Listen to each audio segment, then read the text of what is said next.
We in America are fantastically absorbed in the fact that we are controlled, in a sense, of the destinies of the universe. So, and whatever we do is what needs to be done. What I say goes, see? I'm the law around here.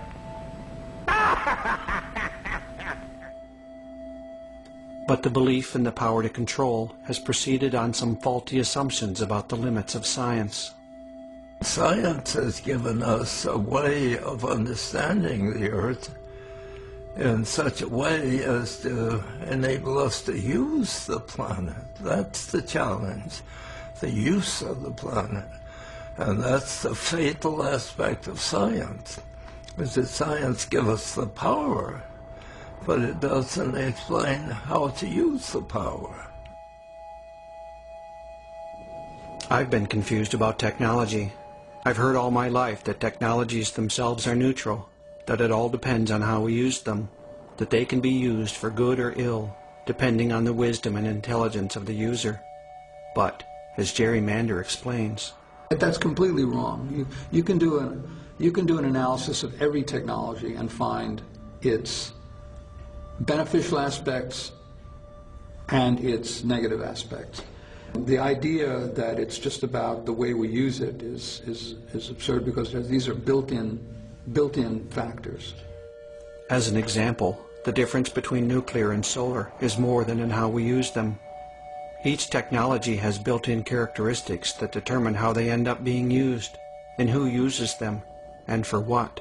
Military scientists are not now working on a solar-powered warhead, and neither am I looking to put a nuclear water heater on my roof. And our technologies cut us off from our own experience. We can build a culture that sits between us and the world, and that mediates our behavior toward the world, and what mediates what we do or what we perceive. If you have a spear, it becomes a lot easier. You don't have to kill somebody right in front of you. You can kill somebody 30 feet away, and that distance makes it easier to kill.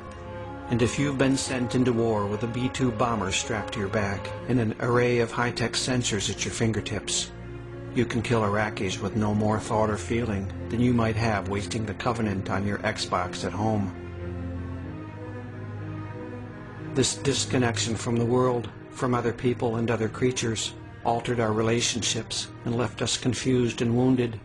Our relationship with the universe becomes a use relationship.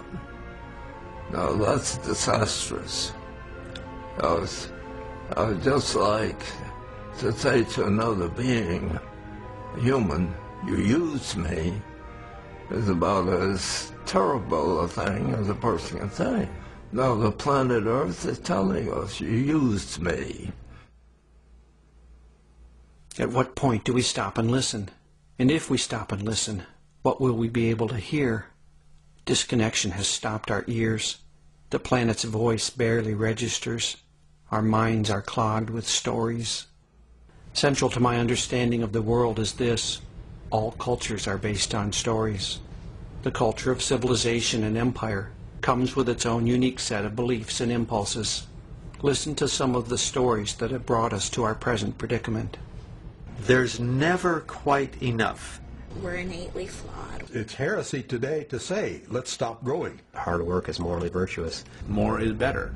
The physical world, as I see it, is everything. We can solve any problem. I mean, they actually say that the way to be happy is to own more stuff. We are to subdue the earth and have dominion over it. We own.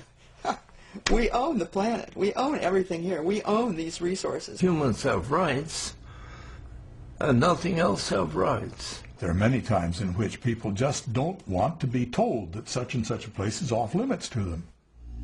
Living with stories like this, is it any wonder we're devouring the planet?